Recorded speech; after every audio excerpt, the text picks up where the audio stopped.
واقعیتش نمیدونم سر این قضیه تو چیه، ولی وقتی که میام تو طبیعت بین درخت‌ها، تو این جایی که میتونم با آسمون، نور خورشید، محیط ارتباط برقرار کنم، کل اون حسای منفی که دارم از بین میره و این چقدر به نظرم معجزه آسا میتونه باشه. طور عجیبی بودم، اصلا انگار که کلی انرژی منفی منو گرفته بود و الان از هیچ کدومشون هیچ خبری نیست.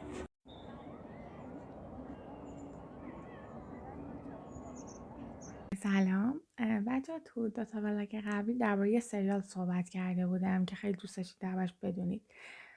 یه سریالیه که 4 قسمته و درباره یه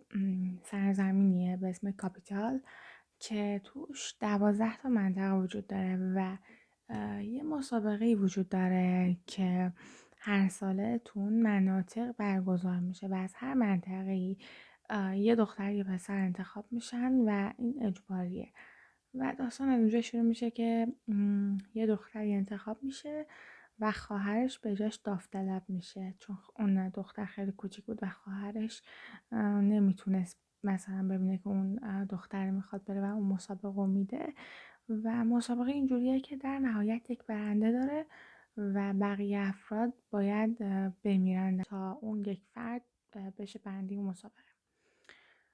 و داستان خیلی داستان جذابیه، پیشنهاد میکنم حتما برید ببینید. تصمیم گرفتم امشب بیدار بمونم